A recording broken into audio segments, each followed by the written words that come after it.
Hello everyone, स्वागत है आप सभी का आज के सेशन में। आज के सेशन में हम डिस्कस करने वाले हैं टॉप 40 इम्पॉर्टेंट क्वेश्चंस जो कि इंग्लिश पेडागोजी में बहुत इम्पॉर्टेंट होगा। और अगर आप सीटेट की तैयारी कर रहे हैं, चाहे वो पेपर 1 हो, पेपर 2 हो या एमपीटेट की तैयारी अगर आप कर रहे हैं, तो आपके लिए ये सेशन इम्पॉर्टेंट है आज। और यहाँ पे जितने भी क्वेश्चन को इंक्लूड किया है वो इम्पॉर्टेंट ही इंक्लूड किए हैं मैंने, तो ज़रूर आप पूरी वीडियो को देखना। हम लोग कम समय में अच्छे से डिस्कस करने की कोशिश करेंगे। ओके, तो स्टार्ट करते हैं फाइनली आज के सेशन को अपने फर्स्ट क्वेश्चन से।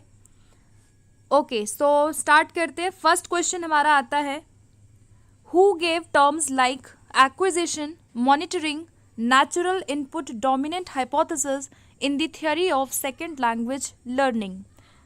ये क्वेश्चन इंपॉर्टेंट है और इसके साथ साथ जितनी भी इंपॉर्टेंट बातें होंगी वो भी मैं डिस्कस आप लोगों से करूंगी।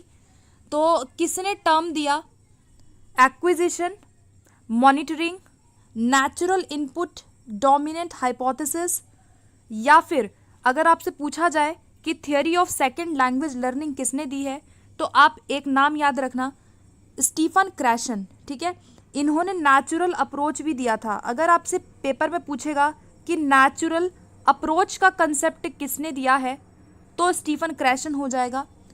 और इन्होंने सेकंड लैंग्वेज लर्निंग थ्योरी दी है, इन्होंने इनपुट हाइपोथेसिस की बात की और इन्होंने कॉम्प्रिहेंसिबल इनपुट का कंसेप्ट भी दिया था। तो ये सारी बातें आपको याद रखनी है। ठीक है, तो और यहाँ पे जो चॉम्स्की है उनका याद रखना, एलएडी का कंसेप्ट चॉम्स्की ने दिया, यूनिवर्सल ग्रामर थ्योरी चॉम्स्की ने दिया। ठीक है, चलिए नेक्स्ट क्वेश्चन पे चलते हैं। तो ए हो जाएगा इसका बिल्कुल राइट आंसर। नेक्स्ट क्वेश्चन है, the following definition best describes language acquisition. इनमें से कौन सी डेफिनेशन लैंग्वेज एक्विजिशन को बेस्ट तरीके से डिफाइन करता है। तो आपको यहाँ पे क्या बताना है, लैंग्वेज एक्विजिशन क्या होता है। ठीक है, तो ऑप्शन ए है, the process by which a society vernacular varies. तो ये नहीं होगा कि जहाँ पे जो वर्नाकुलर है, वर्नाकुलर का मतलब होता है कि जो उनके क्षेत्र की भाषा है वो अलग अलग होती है। आपसे पूछा गया है लैंग्वेज एक्विजिशन। ठीक है, process by which linguistics is applied to sociology. तो ये भी नहीं होगा। यहाँ पे ऑप्शन सी हो जाएगा right answer, the process by which the linguistic ability develops in a human. समझ रहे हैं आप कि इसका क्या मतलब है। ऐसी प्रोसेस जहाँ से हमारे अंदर एक लिंग्विस्टिक एबिलिटी डेवलप होती है। जब मैं लिंग्विस्टिक एबिलिटी की बात करती हूँ तो इसका मतलब है कि जहाँ पे हमारा ग्रामर, हमारे वर्ड्स, हमारे वोकैबुलरी, हमारा बोलने का, यूज़ करने का तरीका, सब कुछ लिंग्विस्टिक एबिलिटी के अंदर आता है। यानी हमारी भाषाई क्षमता का विकास होता है LAD के थ्रू। ठीक है, जो चॉम्स्की बोलते हैं। तो ये लैंग्वेज एक्विजिशन है। तो ऑप्शन नंबर इसका क्या हो जाएगा, सी बिल्कुल राइट आंसर होगा। नेक्स्ट क्वेश्चन पे चलते हैं, in language learning dash is called passive skills. कौन से स्किल्स लैंग्वेज लर्निंग में पैसिव स्किल के नाम से जानी जाती हैं।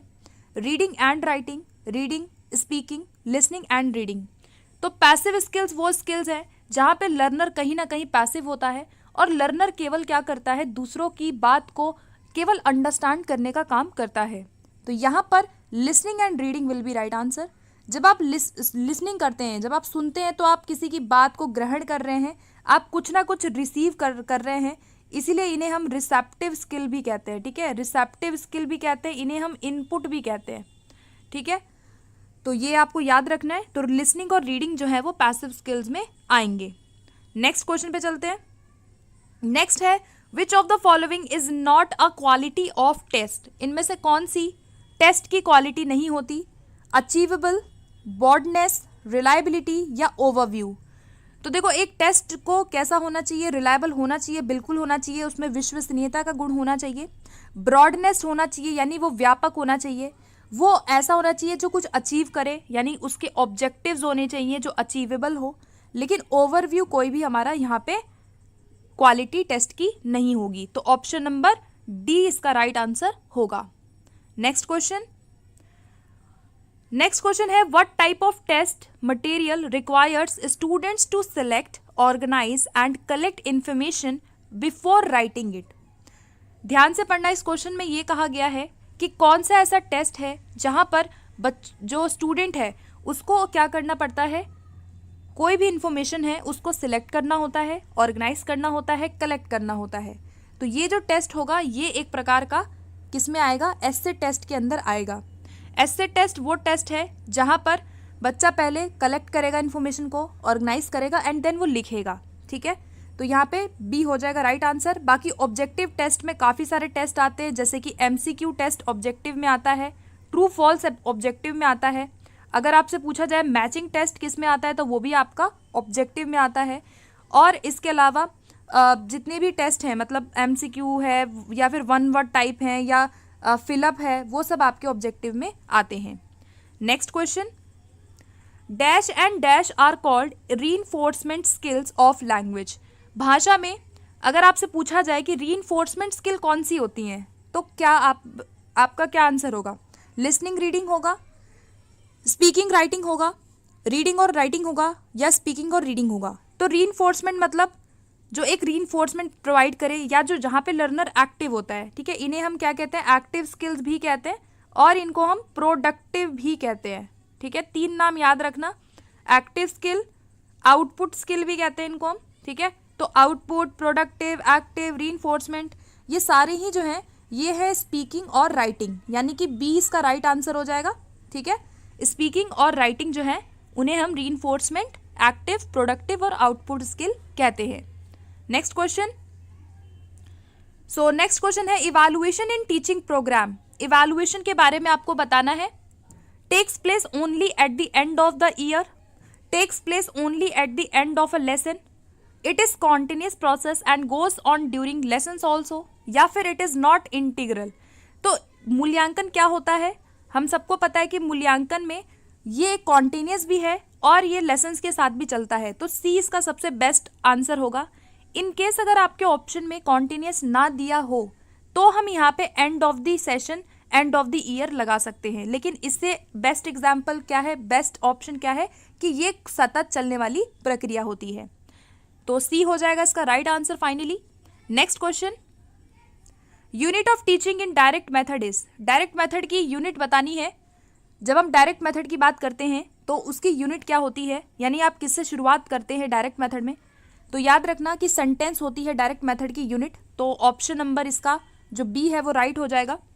अगर आपसे पूछा जाए कि वर्ड किसकी यूनिट है तो वर्ड होती है जीटीएम की, जहाँ पे आप वर्ड से स्टार्ट कर रहे हो, ठीक है। और जीटीएम के बारे में ओल्डेस्ट मेथड है, ये सबसे पुराना मेथड है। डिडक्टिव तरीके से ग्रामर को सिखाया जाता है। और डायरेक्ट मेथड को हम एक नाम और से जानते हैं जिसे कहते हैं नेचुरल मेथड, ठीक है, जिसे क्या कहते हैं, नेचुरल मेथड भी कहते हैं। और यहाँ पे केवल और केवल किस में सिखाया जाता है, टारगेट लैंग्वेज में ही टीच किया जाता है। तो इसकी जो यूनिट है वो क्या है, सेंटेंस है। नेक्स्ट है language proficiency test aims at measuring.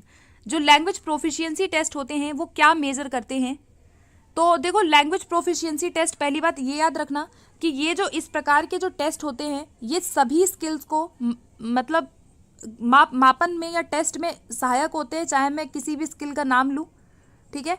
तो इनका फोकस बेसिकली ये होता है कि बच्चों ने कितना सीखा है, ठीक है, how much the learner has learned over a specific period.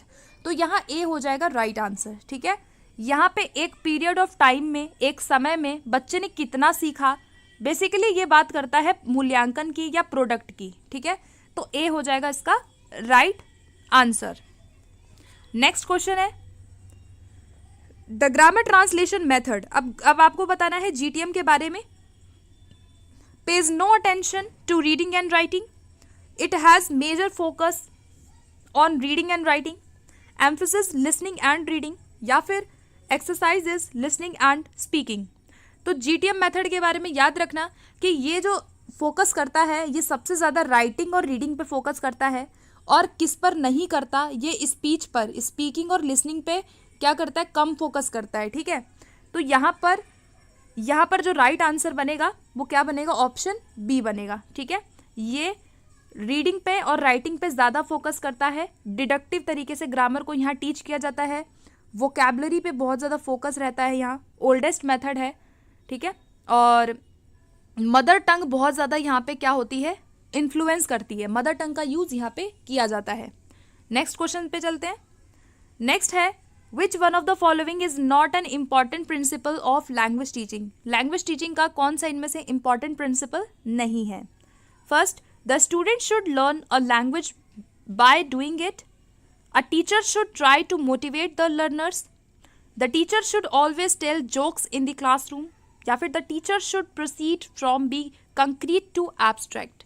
तो कौन सा प्रिंसिपल आपको लग रहा है कि जो गलत है? ठीक है, तो देखो चारों ऑप्शन में जो सबसे आपको लीस्ट इंपॉर्टेंट लग रहा है वो बताना है. तो सबसे लीस्ट इंपॉर्टेंट यही है कि टीचर को हमेशा क्लासरूम में जोक सुनाने चाहिए.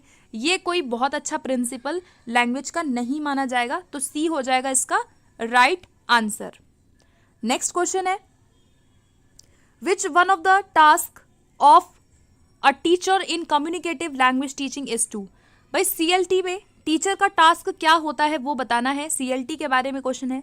Need analysis, information gap activity, role play, excessive practice and drill sessions. तो देखो CLT की जब हम बात करते हैं तो याद रखना ये सबसे लेटेस्ट अप्रोच है इंग्लिश की. अगर पूछा जाए कि इंग्लिश की सबसे लेटेस्ट अप्रोच कौन सी है, सबसे बेस्ट मेथड कौन सा है, तो यही है CLT. और यहाँ पर हम ड्रिल वगैरह नहीं करते, इसको हम कट कर देंगे क्योंकि ये हमारे ऑडियो लिंगुअल मेथड में ज़्यादा किया जाता है. तो 4 वाला तो नहीं हुआ, तो 4 वाला आप कट कर दो. बाकी तीनों चीज़ें इंपॉर्टेंट है, तो यहाँ सी हो जाएगा राइट आंसर. 1, 2, 3 तीनों ही ज़रूरी हैं. यहाँ पे टीचर रोल प्ले भी कराता है, इन्फॉर्मेशन गैप एक्टिविटी भी कराता है जहाँ पे बच्चा इन्फॉर्मेशन को कलेक्ट करता है, आपस में बातचीत करता है, पीयर लर्निंग से सीखता है. और टीचर यहाँ पे बच्चों का नीड एनालिसिस भी करती है. वो वहाँ पे देखती है कि बच्चों की भाषा में क्या ज़रूरतें हैं. तो तीनों ही जो है CLT का पार्ट है. तो सी के साथ हम जाएंगे. ठीक है, नेक्स्ट क्वेश्चन पे चलते हैं. Which technique of reading is used to get the gist of the text? Text में अगर आपको जिस्ट निकालना है ओवरऑल, तो जिस्ट के लिए पढ़ने वाला कौन सा रीडिंग है? स्कीमिंग है, स्कैनिंग है, दोनों है या एक्सटेंसिव है? तो बहुत इंपॉर्टेंट क्वेश्चन और अच्छा क्वेश्चन है. जब आप जिस्ट निकालते हो ओवरऑल, ठीक है, यानी कि आप एक ओवरव्यू ले रहे हो, ठीक है, आप बहुत स्पेसिफिक नहीं पढ़ रहे हो, तो ये हो जाता है हमारा स्कीमिंग. ठीक है, स्कीमिंग में हम क्या करते हैं, जिस्ट निकालते हैं, या फिर ओवरऑल जब आप पढ़ रहे हैं कोई चीज़, ठीक है, तो हम यहाँ पे स्कीमिंग के साथ जाते हैं. अगर मैं स्कैनिंग बोलूँ तो हम यहाँ पे कैसे पढ़ते हैं, स्पेसिफिक पीस ऑफ इन्फॉर्मेशन के लिए पढ़ते हैं. ठीक है, स्पेसिफिक पीस ऑफ इन्फॉर्मेशन अगर आ जाए, या फिर आप कोई फैक्ट के लिए पढ़ रहे हो, एक पर्टिकुलर चीज़ के लिए पढ़ रहे हो, तो स्कैनिंग होता है. ठीक है, एक्सटेंसिव क्या होता है, जब हम फन के लिए पढ़ रहे हैं या जब हम एन्जॉयमेंट के लिए पढ़ रहे हैं, जैसे कि नॉवल पढ़ना, मैगजीन पढ़ना, कोई बुक पढ़ना, जब आप अपनी जनरल अंडरस्टैंडिंग के लिए पढ़ना चाहते हो तो वो एक्सटेंसिव रीडिंग का पार्ट होता है. तो यहाँ ए हो जाएगा राइट आंसर. नेक्स्ट क्वेश्चन पे बढ़ते हैं. नेक्स्ट क्वेश्चन है, oral test and examinations are intended to test. जो ओरल टेस्ट होते हैं इंग्लिश में और जो एग्जामिनेशंस हैं वो क्या टेस्ट करते हैं? Option A reading, option B expression, option C comprehension, option D all of the above. तो जब भी आप ओरल टेस्ट लेते हो, ठीक है, मौखिक परीक्षा या जो आप एग्जाम लेते हैं इंग्लिश में, उसका एक ऑब्जेक्टिव क्या होगा? तो यहाँ पे हम किसके साथ जाएंगे? ऑल ऑफ द अबव के साथ जाएंगे. ठीक है, किसके साथ जाएंगे हम यहाँ पे? ये सारे ही जो है बिल्कुल करेक्ट है. जब आप ओरल टेस्ट लेते हो तो रीडिंग भी चेक हो सकती है, एक्सप्रेशन बच्चे की अभिव्यक्ति, और कॉम्प्रीहेंशन मतलब उसकी जो समझ है, ठीक है, उसकी जो समझ है वो भी क्या होगी, विकसित हो जाएगी. तो तीनों ही इंपॉर्टेंट है, तो डी इसका राइट हो जाएगा. नेक्स्ट क्वेश्चन पे चलते हैं. नेक्स्ट है, what can be used as props for dialogues in order to teach new lexical और स्ट्रक्चरल आइटम्स. इसमें क्या होना चाहिए? देखिए यहाँ पे कहा गया कि डायलॉग्स के लिए और कोई नया लेक्सिकल और स्ट्रक्चर आइटम अगर आपको सिखाना है. लेक्सिकल का मतलब होता है जो वर्ड से रिलेटेड होता है. ठीक है, आप कोई वर्ड वगैरह सिखाना चाहते हो तो आप क्या यूज़ करेंगे? ठीक है, डायलॉग्स के लिए तो सबसे बेस्ट होगा यहाँ पे रीलिया. ठीक है, क्या होगा? रीलिया होगा.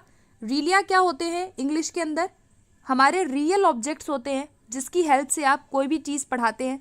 तो रियल ऑब्जेक्ट का यूज़ करते हुए हम सिखाते हैं, जिसे हम रीलिया कहते हैं. तो यहाँ सी हो जाएगा इसका राइट आंसर. नेक्स्ट क्वेश्चन की ओर बढ़ते हैं. Taking into account the principle of teaching English. जब हम प्रिंसिपल ऑफ टीचिंग इंग्लिश की बात करते हैं तो यह इससे क्या होगा? ठीक है, आपको बेसिकली इसका एक मेरिट बताना है. टीचिंग कैन बी डिफिकल्ट, मुश्किल हो सकती है टीचिंग इससे. Desired goal of teaching can be achieved, only learning of English as a second language will be enhanced, या फिर only linguistic habits can be developed. तो यहाँ पर सही जवाब होगा इसका कि जब आप प्रिंसिपल ऑफ टीचिंग को ध्यान में रखते हैं तो इससे जो डिजायर्ड गोल है टीचिंग इंग्लिश को पढ़ाने का वो हमें प्राप्त हो जाता है। हम जिस उद्देश्य के लिए पढ़ाना चाहते हैं, अगर हम प्रिंसिपल्स का ध्यान रख के वो चीज़ करेंगे, पढ़ाएंगे, तो हमें उद्देश्यों की प्राप्ति भी हो जाएगी। तो यहाँ बी जो है इसका एप्रोप्रिएट आंसर बनेगा। नेक्स्ट क्वेश्चन पे चलते हैं। अगला प्रश्न है, which of the following can not be an advantage of structural method. इनमें से कौन सा स्ट्रक्चरल मेथड का एडवांटेज नहीं है, नॉट वाला बताना है। फर्स्ट है carefully selected and graded language material, suitable for higher classes, language taught in a meaningful situation, stress on habit formation. तो स्ट्रक्चरल मेथड को जब हम बात करते हैं तो यहाँ पर हम क्या करते हैं, दो नाम याद रखना, सिलेक्शन एंड ग्रेडेशन। ठीक है, सिलेक्शन एंड ग्रेडेशन से हम यहाँ पे सिखाते हैं, हैबिट फॉर्मेशन पे स्ट्रेस दिया जाता है, ये बात बिल्कुल ठीक है। मीनिंगफुल सिचुएशन में सिखाया जाता है, ये भी ठीक है। यहाँ पे selected and graded language material का यूज़ किया जाता है, ये भी ठीक है। तो यहाँ पे जो गलत वाली बात है वो क्या हो जाएगी, यहाँ पर गलत वाली बात होगी कि सूटेबल फॉर हायर क्लासेस। ठीक है, ये क्या है, इसके बारे में रॉन्ग है, क्योंकि जो स्ट्रक्चरल मेथड है उसको हम बेस्ट रहता है कि हम उसको लोअर क्लास में ही सिखाएं। तो बी को छोड़ के स्ट्रक्चरल मेथड के बारे में ए सी डी बिल्कुल सही है। ठीक है, नेक्स्ट क्वेश्चन की ओर बढ़ते हैं। नेक्स्ट है, which of the following statements is incorrect. गलत वाला कथन बताना है, क्या है। ऑप्शन ए है diagnostic test are not useful. तो क्या डायग्नोस्टिक टेस्ट रेमेडियल एक्टिविटी में यूजफुल नहीं होते हैं, तो ये बात तो गलत हो गई। ठीक है, तो पहली बात ही बिल्कुल गलत है, तो यानी कि हमारा राइट आंसर भी यही होगा। ठीक है, हमें क्या बताना था, जो गलत है। तो गलत वाली बात यही है कि डायग्नोस्टिक जो टेस्ट होते हैं हमारे, जो हम इंग्लिश में डायग्नोस करते हैं, मतलब कारणों का पता लगाने के लिए जो टेस्ट लेते हैं, वो यूजफुल नहीं होते हैं, ये बात गलत है। तो ए हो जाएगा इसका राइट आंसर। ठीक है, बाकी जो ऑप्शन है वो बिल्कुल सही है। अचीवमेंट टेस्ट जो है वो लेवल बताता है अचीवमेंट कितनी हुई है, बिल्कुल ठीक है। प्रोफिशिएंसी टेस्ट एबिलिटी को चेक करता है, ये भी ठीक है। और एप्टीट्यूड टेस्ट जो है गाइडलाइन को दिखाता है कि बच्चे की कितनी एबिलिटी है। तो तीनों बात सही है ए को छोड़ के। नेक्स्ट क्वेश्चन की ओर बढ़ते हैं। The concept of universal grammar associated with. भाई यूनिवर्सल ग्रामर का कंसेप्ट किससे संबंधित है, फ्राइज से, स्किनर से, चॉम्स्की से या क्रैशन से। तो यूनिवर्सल ग्रामर अगर पूछा जाए कि यूनिवर्सल ग्रामर थियोरी किसने दी है, तो आंसर आएगा नॉम चॉम्स्की। ठीक है, इन्होंने एलईडी का कंसेप्ट दिया, यानी कि जो हमारी इनेट एबिलिटी होती है, एक डिवाइस जिसको कहा, और इसी की हेल्प से बच्चा ग्रामर के जो भी रूल हैं, ठीक है, जो रूल है ग्रामर के, उनको क्या करता है बच्चा, उनको खुद ब खुद क्या करता है, वो जनरलाइज करता है या डिस्कवर करता है। ठीक है, तो यहाँ सी हो जाएगा राइट आंसर। नेक्स्ट क्वेश्चन है, अ डिप्थोंग इज अ। डिप्थोंग क्या होते हैं, कॉन्सोनेंटल फोनीम है, वॉवल ग्लाइड है, मोनोफ्थोंग है या मोनोसिलेबिक साउंड है।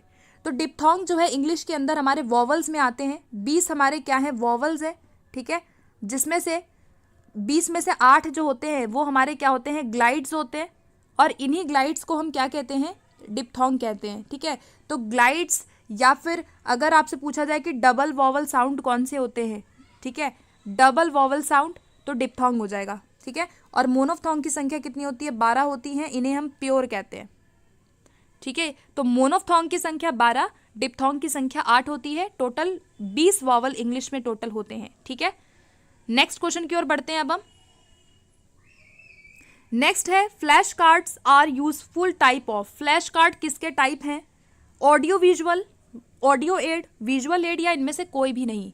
तो फ्लैश कार्ड का जब हम यूज़ करते हैं तो ये एक क्या है, विजुअल के अंदर आते हैं। जैसे आप कोई भी अगर चीज़ समझाना चाहते हैं तो आप मान लीजिए कि एक पिक्चर बना के लेके चले गए, कोई भी चीज़ सिखाने के लिए आप एक फ्लैश कार्ड बना लेते हो, तो ये क्या है, हेल्प करता है टीचर को पिक्चर्स वगैरह को दिखाने के लिए। तो ये एक प्रकार का विजुअल एड में आता है। ठीक है, तो सी हो जाएगा राइट आंसर। अगला क्वेश्चन है, choose the principle not followed in direct method. Direct method में किस प्रिंसिपल को फॉलो नहीं किया जाता। मतलब कि डायरेक्ट मेथड के बारे में आपको क्या बताना है जो बात गलत है। फर्स्ट है students are encouraged to think in the target language. क्या ये बात गलत है कि बच्चों को टारगेट लैंग्वेज में सोचने का मौका दिया जाता है, एनकरेज किया जाता है? तो ये बिल्कुल ठीक है। Okay, native language is not used in the classroom, grammar is taught deductively, या फिर conversation activity is emphasized in lessons. तो यहाँ पर जो आपको बताना है जो गलत है, ठीक है, तो यहाँ क्या होगा हमारा राइट आंसर? यहाँ पर ऑप्शन नंबर सी इसका राइट होगा। ठीक है, आपको बताना है गलत, तो गलत यही है कि ग्रामर को डिडक्टिव पढ़ाया जाता है। मैंने जैसे पहले डिस्कस किया कि डिडक्टिव हम जीटीएम में पढ़ाते हैं, यहाँ पर हम इंडक्टिव तरीके से ग्रामर को सिखाते हैं, तो इसका सी आंसर हो जाएगा राइट। बाकी जो ऑप्शन है ए, बी और डी, ये डायरेक्ट मेथड के बारे में बिल्कुल सही है। ठीक है, नेक्स्ट क्वेश्चन की ओर बढ़ते हैं अब हम। नेक्स्ट है which one of the following is against the accepted principles of language teaching. आपको बताना है कि जब हम प्रिंसिपल्स ऑफ लैंग्वेज टीचिंग की बात करते हैं तो क्या इसके अगेंस्ट में है, यानी कि जो गलत है वो बताना है। ठीक है, फर्स्ट है give priority to sounds, sounds पे बहुत प्रायोरिटी देना। Second, oral way is the surest way to language teaching, use mother tongue as tool not a medium, या फिर writing should be introduced before reading. तो गलत वाला आपको बताना है। तो आई होप कि आपने अभी तक इसको गेस कर लिया होगा राइट आंसर को। इसका जो सही आंसर बनेगा वो क्या होगा? डी वाला होगा। डी वाली बात जो है ये एक्सेप्टेड नहीं है। यहाँ कहा गया कि हमें राइटिंग को रीडिंग से पहले इंट्रोड्यूस कराना चाहिए, जो कि बिल्कुल गलत है। एक क्रम होता है भाषा को सिखाने का, तो यही क्रम हम फॉलो करते हैं। ठीक है, उसके अकॉर्डिंग डी जो है वो रॉन्ग हो जाएगा। बाकी जो ऑप्शंस हैं वो बिल्कुल करेक्ट है। नेक्स्ट क्वेश्चन की ओर बढ़ते हैं अब हम। नेक्स्ट है which test is conducted in order to find out the students learning regarding the discrimination of sounds. आपको बताना है अगर डिस्क्रिमिनेशन ऑफ साउंड सिखाना है, यानी ध्वनि विभेद, जहाँ पे बच्चा ध्वनि में क्या कर सके, विभेद कर सके या अंतर कर सके, तो किस प्रकार का टेस्ट आप लेंगे? रीडिंग टेस्ट लेंगे, कॉम्प्रिहेंशन टेस्ट लेंगे, लिसनिंग लेंगे या राइटिंग लेंगे? तो ये किससे रिलेटेड है? साउंड से रिलेटेड है। तो आप यहाँ पे लिसनिंग टेस्ट लेंगे। जब बच्चे को आप जो भी वर्ड आप बता रहे हो, जब वो बच्चे सुनेंगे तो वो डिस्क्रिमिनेट कर पाएंगे साउंड्स को सुन करके। तो सी इसका राइट आंसर होगा। ओके, नेक्स्ट क्वेश्चन की ओर बढ़ते हैं। नेक्स्ट है loud reading is must at. Loud reading कौन से लेवल पे सबसे जरूरी होती है, मस्ट होती है? हायर स्टेजेस पे, लोअर स्टेजेस पे, बोथ, दोनों ही स्टेजेस पे, या इनमें से कोई भी नहीं? तो जब भी हम लाउड रीडिंग की बात करते हैं तो लाउड रीडिंग को हम अर्ली स्टेजेस में करवाते हैं, याद रखना। जब भी आपका पूछा जाए कि अर्ली स्टेजेस में कौन सी रीडिंग इंपॉर्टेंट है तो लाउड है, तो यहाँ पे बी हो जाएगा राइट आंसर। लोअर स्टेजेस में हम लाउड रीडिंग करते हैं। और अगर मैं हायर स्टेजेस की बात करूँ तो यहाँ पर हमारी कौन सी रीडिंग होती है? साइलेंट रीडिंग होती है। नेक्स्ट क्वेश्चन की ओर बढ़ते हैं। The reading skill of scanning is used. Scanning जो स्किल होती है रीडिंग की, उसको किस में यूज किया जाता है? To locate specific information, to get an idea of what is a text about, to make predictions and guesses, to study the text in detail. तो स्कैनिंग आपसे पूछा गया है। स्कैनिंग का यूज हम तब करते हैं स्ट्रैटेजी का, जब हमें किसी स्पेसिफिक पीस ऑफ इंफॉर्मेशन के लिए पढ़ना होता है। तो हम यहाँ पे क्या करते हैं? बहुत जल्दी पढ़ते हैं, ठीक है, क्विकली पढ़ते हैं, लेकिन हम स्पेसिफिक पढ़ते हैं। ठीक है, हमें जो चाहिए हम उसी के लिए पढ़ते हैं। तो स्पेसिफिक इंफॉर्मेशन के लिए हम स्कैनिंग यूज़ करते हैं। बाकी जो ऑप्शन है ये जो है आइडिया लेने के लिए, ये आपका स्कीमिंग से रिलेटेड है। ठीक है, ऑप्शन बी जो है ये हमारा स्कीमिंग होता है। और यहाँ पर डिटेल जो है ये हमारा इंटेंसिव रीडिंग का पार्ट है, जहाँ पे आप डिटेल तरीके से सब्जेक्ट को या किसी भी टेक्स्ट को पढ़ रहे हो। ठीक है, तो सारे रीडिंग के टाइप आपको याद रखने, तो ए हो जाएगा इसका राइट आंसर। नेक्स्ट क्वेश्चन है the teaching of reading by associating characters और group of characters with sounds is the dash method. ध्यान से आप दोबारा इसको पढ़ना। क्या कहा गया है कि एसोसिएट कर रहे हैं आप group of characters with sounds. यहाँ पे साउंड की बात हो रही है, तो मोर्फेमिक होगा। तो मोर्फेमिक हमारा किससे रिलेटेड होता है? वर्ड से रिलेटेड होता है। ठीक है, यहाँ पे राइट आंसर बनेगा फोनिक मेथड। फोनिक मेथड यानी कि फोनीम से रिलेटेड है। और ये साउंड से रिलेटेड होता है, ठीक है। तो फोनिक मेथड में हम किस पे फोकस करते हैं जब रीडिंग करते हैं? साउंड्स पे फोकस करते हैं, ठीक है। तो यहाँ पे फोनिक मेथड जो है रीडिंग की मेथड है, तो यहाँ सी हो जाएगा राइट आंसर। नेक्स्ट क्वेश्चन पे चलते हैं। Language is a form of activity and one learns a language through. Language एक प्रकार की एक्टिविटी है और एक कोई भी व्यक्ति है वो कैसे सीखता है?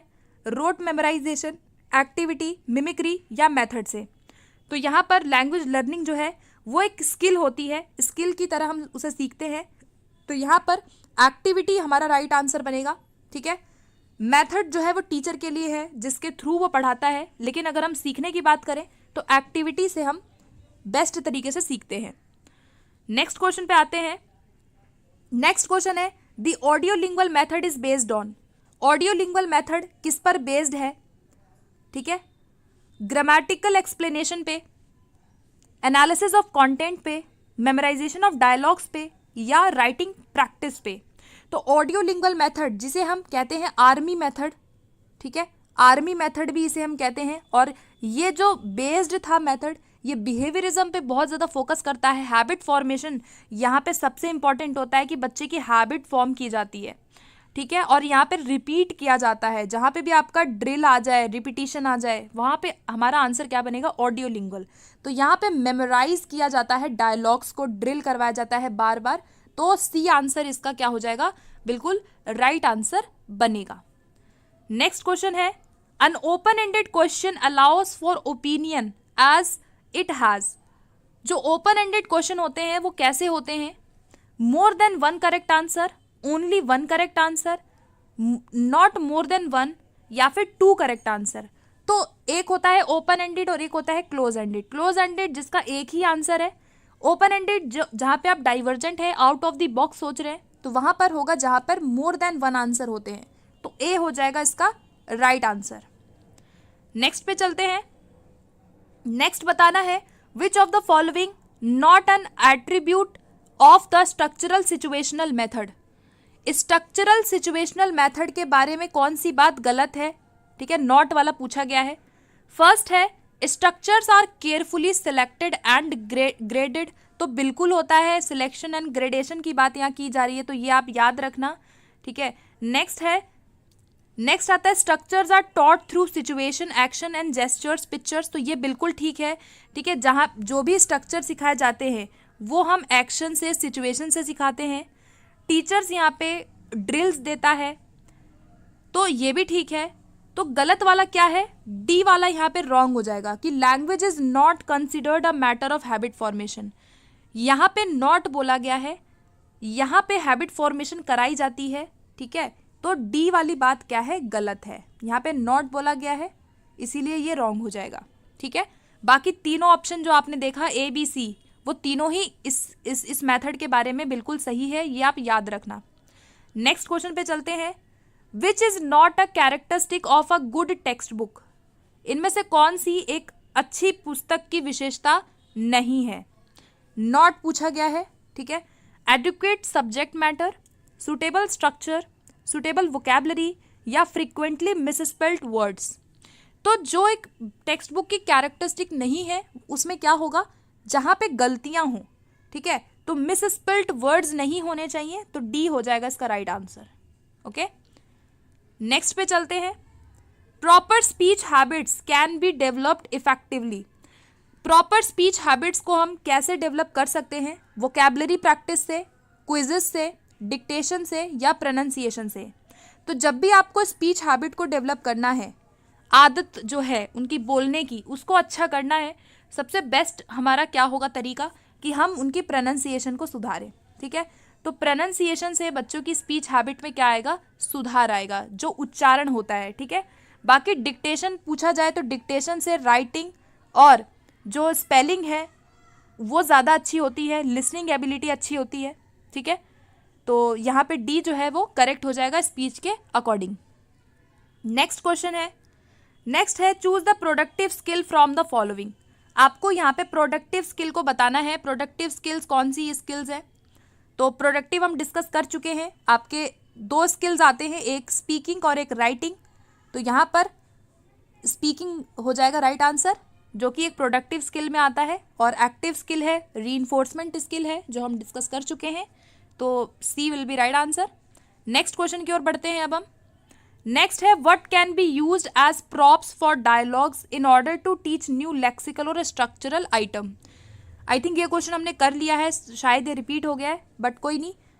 हमने डिस्कस किया था कि प्रॉप की तरह हम किसको यूज़ कर सकते हैं जब हम कोई वर्ड सिखाना चाहते हैं नए, तो रीलिया सबसे बेस्ट होगा। ठीक है, रीलिया वर्ड याद रखना, मतलब रियल ऑब्जेक्ट जो हम सिखाते हैं, जिनका हम यूज़ करते हैं इंग्लिश में।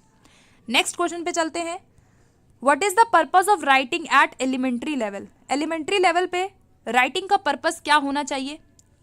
Development of motor skills, discrimination of the words, taking notes, या फिर इनिशिएटिंग कन्वर्सेशन। तो आपसे क्या पूछा गया है, पहले आप ये देखेंगे कि आपसे पूछा क्या गया है। पूछा गया है राइटिंग का पर्पस। तो राइटिंग का पर्पस होगा कि आप उनकी मोटर स्किल को ज़्यादा से ज़्यादा विकसित करें। ऑप्शन नंबर ए हो जाएगा इसका राइट आंसर।